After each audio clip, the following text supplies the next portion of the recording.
ന്റെ അതിപരിശുദ്ധമായ തിരുനാമം അനുഗ്രഹീതമേറിയ സമയം വാഴ്ത്തപ്പെടുമാറാകട്ടെ. യെശയ്യാ പ്രവാചകന്റെ പുസ്തകം 50-ാം അധ്യായത്തിന്റെ 4-ാം വാക്യത്തെ ആസ്പദമാക്കി ഒരാത്മീക ചിന്ത ദൈവമക്കളുമായിട്ട് പങ്കുവെക്കുവാൻ കർത്താവിൽ ആഗ്രഹിക്കുന്നു. തളർന്നിരിക്കുന്നവനെ വാക്കുകൊണ്ട് താങ്ങുവാൻ അറിയേണ്ടതിന് യഹോവയായ കർത്താവ് എനിക്ക് ശിഷ്യന്മാരുടെ നാവ് തന്നിരിക്കുന്നു. ദൈവമക്കളെ, അധികം സംസാരിക്കുന്നതിന് വിദ്യാഭ്യാസത്തിന്റെ ആവശ്യമില്ല. എന്നാൽ ഒരു വാക്ക് സംസാരിക്കുവാൻ നാം അധികം പഠിച്ചിരിക്കണം. ഈ നാളുകളിൽ നമ്മുടെ അധരങ്ങളിൽ നിന്ന് പുറപ്പെടുന്ന ഓരോ വാക്കുകളും മറ്റുള്ളവരുടെ ജീവിതത്തിന് ആശ്വാസമായി തീരുവാൻ കർത്താവ് നമ്മെ സഹായിക്കട്ടെ. കർത്താവായ യേശു ക്രിസ്തുവിന്റെ ക്രൂശ് മരണത്തിന് ശേഷം ഇതാ മഗ്ദലക്കാരത്തി മറിയയ്ക്ക് വളരെയധികം വേദനയുളവാക്കി. അവൾ ഒടുവിൽ തൻ്റെ ഭവനത്തിൽ ഇരിപ്പാൻ പോലും കഴിയാത്ത വിധം വളരെയധികം മനോവേദനയുള്ളവളായി തീർന്നു. ആഴ്ചവട്ടത്തിൻ്റെ 1-ാം നാൾ അതിരാവിലെ ഇരുട്ടുള്ളപ്പോൾ തന്നെ അവൾ അധികമായി സ്നേഹിച്ച കർത്താവിൻ്റെ മൃതദേഹം എടുക്കുന്നതിന് വേണ്ടി ആ കല്ലറയിലേക്ക് ഓടി വരികയാണ്. എങ്കിലും കർത്താവിൽ നിന്ന് പുറപ്പെട്ട ഒരു വാക്ക് മറിയയിൽ ഒരു വലിയ അത്ഭുത പ്രവൃത്തി ചെയ്തു.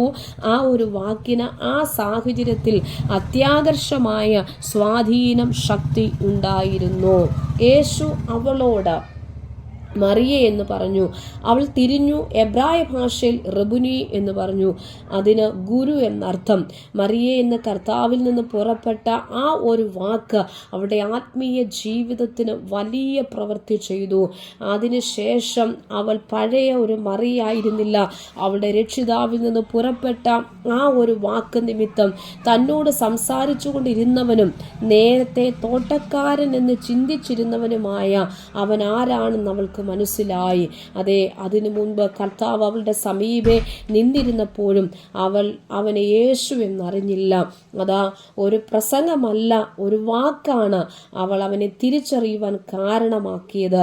അത് സകല ഭയത്തെയും അധൈര്യത്തെയും ക്ഷീണത്തെ മാറ്റി തൻ്റെ ഹൃദയത്തെ സ്വർഗീയ സമാധാനത്തിലേക്കും സന്തോഷത്തിലേക്കും കൃപയിലേക്കും നിറച്ച് അവൾ ആമേൻ ദൈവത്തിനു സ്തോത്രം ഉയർത്തെഴുന്നേറ്റിരിക്കുന്ന ക്രിസ്തുവിനെ പ്രഘോഷിക്കുവാൻ ഇടയായി തീർന്നു. അങ്ങനെയെങ്കിൽ പ്രിയരെ, ആമേൻ സ്തോത്രം, അവളുടെ ജീവിതത്തിൻ്റെ ആമേൻ ഇരുട്ടു നിറഞ്ഞ അവസ്ഥകൾ, ഹല്ലേലൂയ, അവളിൽ സ്നേഹിച്ച കർത്താവായ യേശുവിനെ ആമേൻ കല്ലറയിൽ അടക്കം ചെയ്തപ്പോൾ അവനെ ഹല്ലേലൂയ വിട്ടു മോമൻ കൊടുക്കുവാൻ മനസ്സില്ലാതെ അവൾ ആ ഡെഡ് ബോഡി തിരിച്ച് ആമേൻ എടുത്തുകൊണ്ട് വരുവാൻ വളരെ അവളുടെ ഹൃദയത്തിൻ്റെ സ്നേഹം കർത്താവിൻ്റെ ആമേൻ സ്തോത്രം കല്ലറയിലേക്ക് അവളെ കൊണ്ടുവന്നു.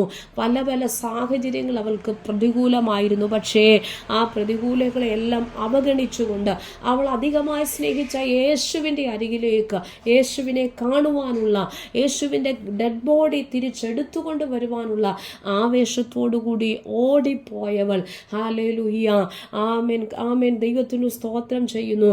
എന്നാൽ അവൾക്ക് അവളുടെ ആമേൻ സ്തോത്രം ജീവിത സാഹചര്യത്തിൽ മനോവേദനയിൽ ആമേൻ വളരെ ഭാരത്തോടു കൂടി ആയിരുന്നവൾക്ക് വേണ്ടി ഇതാ ഉയർത്തെഴുന്നേറ്റവനായ ക്രിസ്തുവിലൂടെ പുറപ്പെട്ട ഒരു വാക്ക് തൻ്റെ ഗുരുവിനെ തിരിച്ചറിയുവാനും, ഹല്ലേലൂയ, ദൈവത്തിനു സ്തോത്രം, അവളുടെ ജീവിതത്തിന് എന്നേക്കുമുള്ള ആമേൻ സ്തോത്രം വലിയ ആത്മീക സന്തോഷത്തിന് കാരണമാക്കി തീർത്തുവെങ്കിൽ ഈ നാളുകൾ ദൈവമക്കളെ, ഈ മെസ്സേജിലൂടെ, ഈ വിഷയങ്ങളിലൂടെ കർത്താവ് നമ്മോട് സംസാരിക്കുകയാണ്.